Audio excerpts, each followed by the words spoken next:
पीछे का रीज़न ये है कि अभी भी मैं रोई हूँ। तो मैं आपको एक बात बताना चाहती हूँ दैट मुझे मतलब दिमाग में कभी कभी बहुत उथल पुथल होती है। तो उसको शांत करने के लिए मैं कभी कभी रो देती हूँ, क्योंकि मुझे ऐसा लगता है कि रोने से वो थोड़ा सा चीज़ कोप अप हो जाती है, थोड़ा सा इमोशनल इम्बैलेंस ठीक हो जाता है। रोने से मुझे थोड़ा हल्का फील होता है। रोने के बाद ऐसा लगता है कि मम्मी ही था जो सब निकल गया, क्योंकि ज़िंदगी में लोग तो कुछ ऐसे होते ही नहीं है जिनके साथ आप कुछ भी शेयर कर सकें, है ना।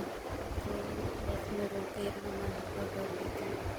वैसे मुझे स्ट्रेस हमेशा एक बात का, पढ़ाई का स्ट्रेस रहता है मुझे बहुत ज़्यादा, क्योंकि पढ़ाई एक ऐसी चीज़ है जो नाम छोड़ सकते हैं और नाम से पढ़ाई होती है। तो मेरे को बहुत ज़्यादा स्ट्रेस होता है कि, और जैसे मुझे पापा मम्मी ऐसे धमकाते रहते हैं कि है ना, अगर तेरा सिलेक्शन नहीं होगा ना तो फिर हम ना तेरे को अच्छा खाना अच्छा पीना वो सब देना बंद कर देंगे। मतलब प्राइवेट कॉलेज के लिए भी, मतलब मैं इतनी बेरोज़गारी हूँ कि प्राइवेट कॉलेज में भी मुझे लेने के लिए इतना पढ़ना पड़ रहा है, उसमें भी मुझे ज़ोर आता है पढ़ने में। तो मेरी मम्मी पापा गलत नहीं है, लेकिन मैं शरीर का क्या करूँ। मेरा जो शरीर है ये इतना ज़्यादा वाहियात है, मतलब मुझसे कुछ भी नहीं होता। मुझे सारा टाइम नींद आती रहती है, मुझे पढ़ने का बिल्कुल मन नहीं करता है। पढ़ने का क्या, मुझे तो अपनी पसंद की चीज़ें करने का भी मन नहीं होता है, और सिर्फ खाने का मन होता है और बनाने का मन होता है और साथ में मुझे डांस का शौक है, तो कभी कभी मैं डांस कर लेती हूँ अपना मन ठीक करने के लिए, गाने सुन लेती हूँ। लेकिन ये परमानेंट नहीं रहता है, मतलब जब तक गाने सुनूंगी तब तक तो अच्छा लगेगा, फिर वो दोबारा से वहीं पे आ जाती है प्रॉब्लम। तो और अब ऐसा हो गया है ना कि मेरे को दिमाग का स्ट्रेस, इस वजह से वो स्ट्रेस मेरी बॉडी पे भी आने लगा है। मतलब मैं स्ट्रेस दिमाग में लेती हूँ और ऐसे मुझे मेरी बॉडी पे दिखता है, मतलब मेरे पेट में काफ़ी प्रॉब्लम हो जाती है मैं स्ट्रेस लेती हूँ तो मुझे समझ में नहीं आ रहा कि मैं क्या करूँ, क्योंकि ना तो मैं पढ़ाई छोड़ सकती हूँ ना मैं, और मतलब मैं कोचिंग भी जाती थी, पर मैंने कोचिंग जाना भी छोड़ दिया है। वो इसलिए क्योंकि मेरा कोचिंग में भी कोई दोस्त नहीं था, तो कोचिंग में मैं अकेला ही फील करती थी। तो मुझे ऐसा लगता था कि जब मैं घर में भी अकेली हूँ, कोचिंग में भी अकेली हूँ, तो उससे बेटर तो ये है कि मैं घर में अकेले रह लूँ। मतलब घर में मम्मी पापा है, अकेलेपन का मतलब है कि कोई ऐसा नहीं होता कि सब बात कर सको। मतलब भाई है छोटा, लेकिन उसको फुर्सत नहीं है, वो भी टीवी और फ़ोन में लगा रहता है। और मेरी मम्मी जो है तो भाई अतरंगी क्रिएचर है दुनिया का सबसे।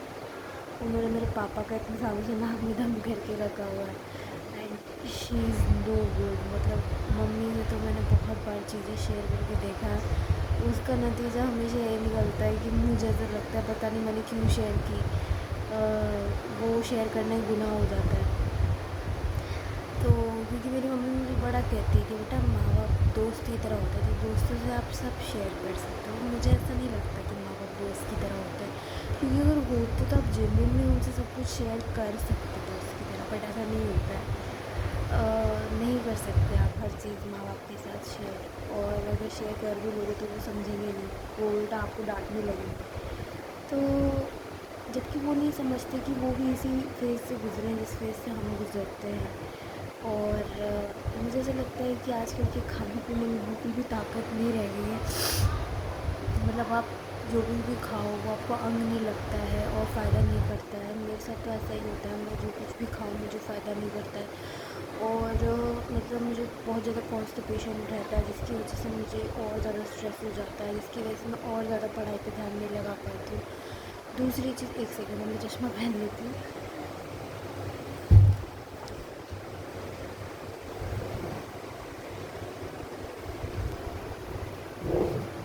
दूसरी चीज़ जो मेरे साथ होती है वो ये होती है कि मुझे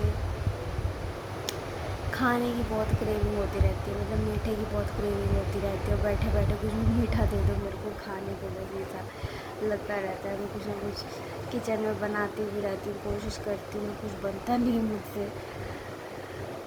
एक बार मैंने जलेबी बनाई थी, पर वो इतनी कड़क बनी ना कि मतलब मज़ा ही ख़राब हो गया। मेरे को ऐसा लगता है कि बाहर की मिठाई में बहुत मिलावट होती है, तो अगर आप घर में मिठाई बनाओ दैट्स मच बेटर। लेकिन घर में बने तो सही, घर में बनती ही नहीं है। वो मिलावट वाला टेस्ट ही अच्छा लगता है, घर का प्योर टेस्ट हमें अच्छा नहीं लगता। अच्छा, तो मुझे आप लोगों को एक और चीज़ बोलनी थी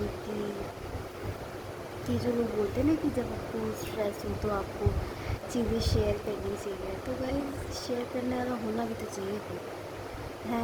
जब आपके घर में ऐसे लोग हैं जो आपस में ही मतलब नहीं बनती उन लोगों की है, जैसे मेरे मम्मी पापा का हमेशा से झगड़ा होता रहा है ना, तो मैं उनसे क्या शेयर करूँ।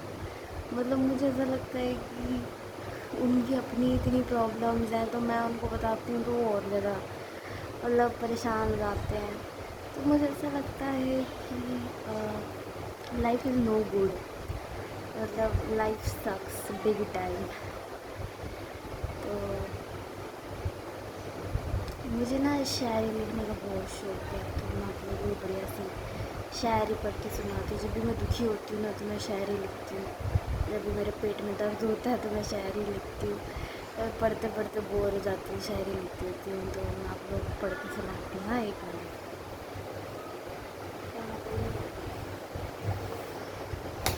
हाँ, तो ये है वो नोटबुक, तो मैं आप लोगों को पढ़ के सुनाती हूँ अपनी शायरी।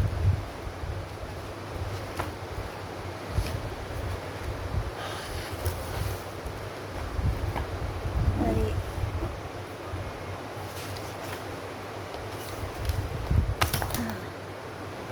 सॉरी गाइस, आप लोगों को वेट करवाया। हाँ, तो शायरी है।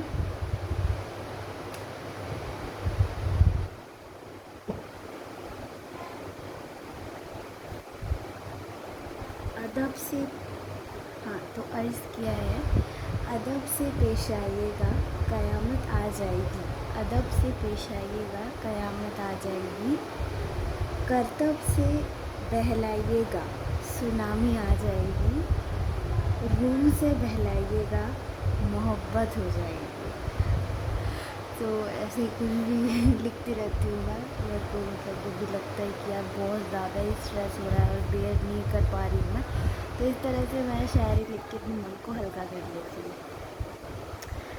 लेकिन ये सब टेम्परेरी चीज़ें हैं, मतलब शायरी, गाने, डांस, ये सब आपको कुछ टाइम के लिए ही मतलब आराम दे सकते हैं। एक टाइम के बाद ये सब चीज़ें भी काम नहीं करती हैं, जब आपका स्ट्रेस इतना ज़्यादा एक्सट्रीम हो जाता है कि फिर कुछ भी काम नहीं करता है ना। तो मेरे मतलब आप देख सकते हो पिंपल्स भी हो रहे हैं मेरे काफ़ी ज़्यादा स्ट्रेस की वजह से। तो मतलब बहुत सारी चीज़ें होती है ना जब लाइफ में एक साथ, तो इंसान को समझ नहीं आता कि वो क्या करे। तो मतलब मेरे को कुछ समझ में नहीं आ रहा है कि मैं क्या करूँ, और ना ही मुझे कोई समझता है इस घर में। मैं जब भी सबको बोलती हूँ कि मुझसे ना पढ़ाई नहीं होती है, मुझे ना पढ़ाई करने में बहुत प्रॉब्लम होती है, तो कोई नहीं समझता मुझे। मतलब हर किसी को ये लगता है कि मैं बहाने मार रही हूँ, मैं पढ़ाई में बहुत अच्छी हूँ, बहुत अच्छा कर सकती हूँ, पर मैं लोगों को मतलब मैं कैसे समझाऊँ कि मैं नहीं पढ़ पाती हूँ, सच में नहीं पढ़ पाती हूँ। कोई इतनी बड़ी बात यूँ ही क्यों कहे। पता है मैंने अपनी स्कूल लाइफ भी इतनी मुश्किल से पास की है, मतलब बचपन से लेकर आज तक मैं हमेशा मतलब मुँह सड़ा के स्कूल जाती थी। बच्चे होते हैं ना जो मुँह सड़ा के स्कूल जाते हैं, उन बच्चों में से थी मैं। मतलब मुझे मतलब इतनी कह सकते हैं एनर्जी की ज़रूरत होती थी सुबह उठने के लिए, इतने इतने घर वाले इतने ज़्यादा नौटंकी करते थे, हम भी नौटंकी सहते थे, तब जाके मैं स्कूल जाने को तैयार होती थी।